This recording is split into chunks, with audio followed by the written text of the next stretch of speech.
Et salut tout le monde, c'est Dragost. Aujourd'hui on se retrouve pour une toute nouvelle vidéo. Aujourd'hui je vais vous faire mon top 7 des meilleures musiques de combat dans Pokémon.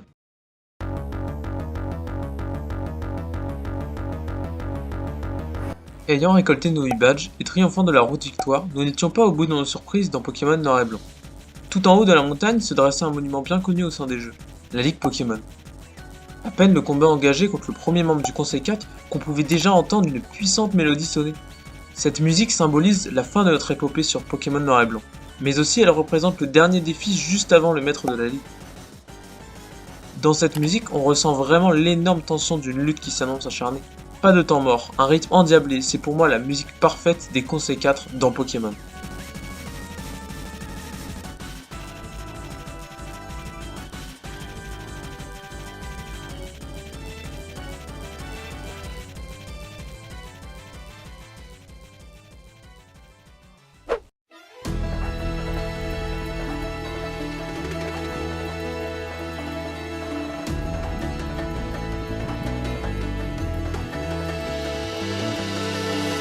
Après toute cette pression ressentie à la Ligue d'Unis, voyageons sous les tropiques d'Alola, et plus précisément sous le grand arbre de combat. Bien que l'ambiance y soit plus calme, le défi est pourtant relevé. En effet, après avoir vaincu la Ligue Pokémon, au mont Lanakila, nous pensions que aucun dresseur ne pouvait nous faire peur. Mais c'est alors qu'à l'entrée de la zone de combat, nous tombions nez à nez avec deux des plus grands dresseurs de tous les temps, Red et Blue. La musique de combat est un remix de l'original, mais à la sauce Alola. On y retrouve un rythme moins soutenu, mais plus harmonieux. Cette musique m'évoque un sentiment d'accomplissement, comme si on voulait nous faire comprendre que le dernier obstacle est en face de nous. Il y a aussi une part de nostalgie qui retentit après ce long voyage passé à Alola. Finalement, ce thème représente l'aboutissement de notre périple dans cette belle région.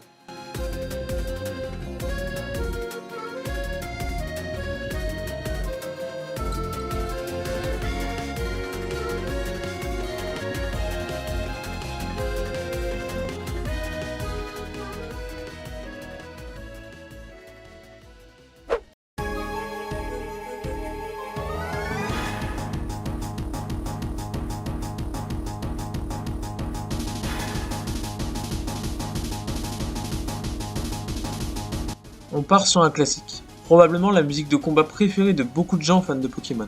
Représentant une sorte d'antagoniste pour les plus jeunes, tellement la difficulté du combat a été poussée à son paroxysme, Cynthia nous attendait de pied ferme sur le trône de maître de la Ligue Pokémon de Sinnoh. Après avoir triomphé de chacun des membres du Conseil 4, il ne nous restait plus qu'un adversaire à battre pour se proclamer maître de Sinnoh. Un dernier adversaire, mais pas des moindres. La musique nous met tout de suite dans le bain, avec les notes de piano sonnant comme le glas de notre faim. Le rythme était tellement soutenu, la pression était tellement grande, nous ne pouvions pas nous permettre de perdre. Cette musique nous permet de prendre conscience du chemin parcouru et de la difficulté du combat. Elle est sans conteste la meilleure musique de maître de la Ligue.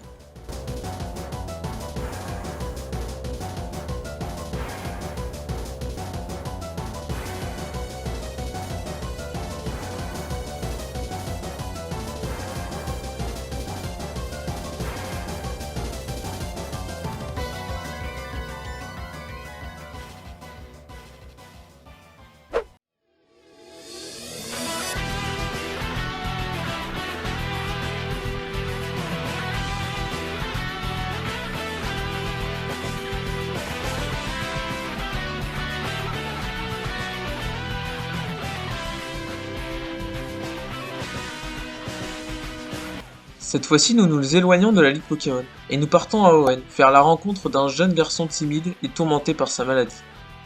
Au premier abord, Timmy est un garçon peu heureux, qui ne nous posera aucune difficulté en combat. Tout au long de l'aventure, il se mesure à nous pour tester ses qualités de dresseur. Avec facilité, nous le battrons, à plusieurs reprises, mais c'est alors qu'au pied de la route victoire, se dresse un Timmy téméraire et affirmé, prêt à tout pour gagner.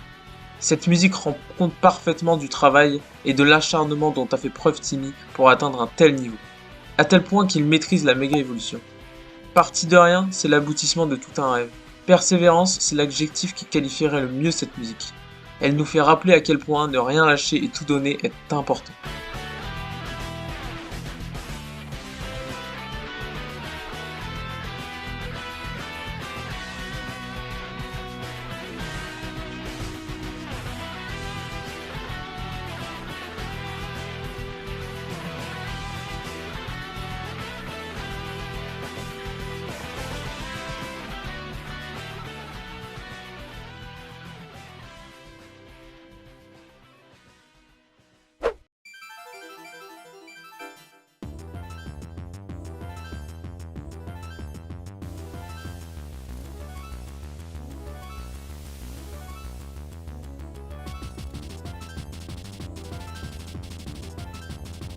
En restant du côté des rivaux, mais en changeant de région, pour retourner à Unis, nous faisons la rencontre d'un garçon étrange pouvant communiquer avec les Pokémon et prônant la liberté de ces derniers, avec pour volonté de faire retourner à l'état naturel tous les Pokémon de Shanrexer.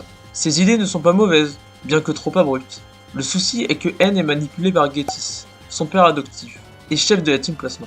N est prédestiné à devenir le nouveau roi de la Team Plasma, pour que Getis puisse tirer les ficelles de sa marionnette dans l'ombre. Cette musique nous fait tout d'abord voyager dans les étoiles. On se sent porté, flotté, pour atteindre des sommets jamais égalés. Mais en réalité, le destin de tout un peuple du monde entier se joue dans ce combat. Le combat de 2 dragons légendaires, Reshiram et Zekrom, l'idéal et la réalité. C'est avec cette musique endiablée que se joue l'avenir, le combat de toute une vie. On ressent vraiment toute la pureté et la conviction des 2 dresseurs. Mais personne ne sait qui pourra l'emporter. Musicalement, c'est l'apogée des combats de rivalité. Et croyez-moi, il est impossible de faire mieux. À moins que...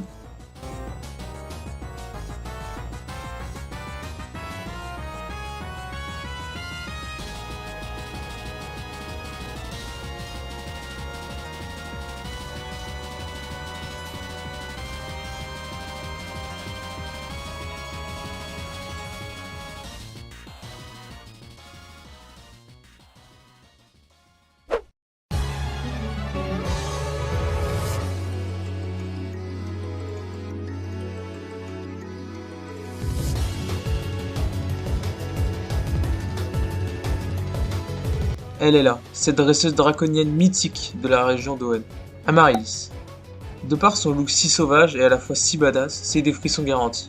Un peu à la manière de N, elle développe de forts idéaux pour sauver le monde de la météorite qui s'abat depuis l'espace. Elle est prête à tout pour accomplir sa destinée, sauver le monde. Elle agit en solitaire, puis un dernier combat contre nous retentit, et les violons s'accélèrent. Cette musique est d'une beauté si rare, le violon nous fait comme voyager à dos de Rayquaza.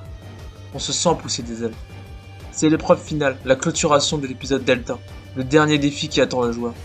Et je peux vous dire que l'on ressent vraiment la pression qui s'écrase sur nos épaules, car le destin de la région de Hoenn est entre nos mains.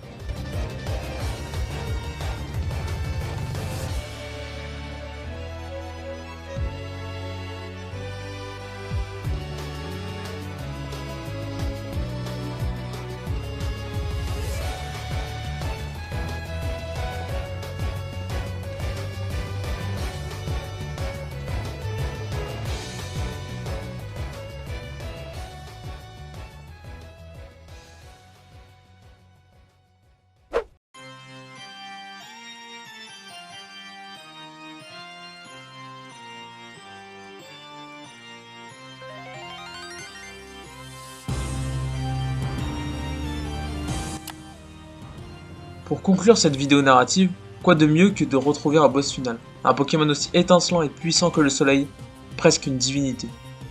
Pour cette dernière musique, je vais vous laisser profiter de ce chef-d'œuvre, en espérant que vous avez apprécié vivre avec moi ce voyage musical dans le monde des Pokémon.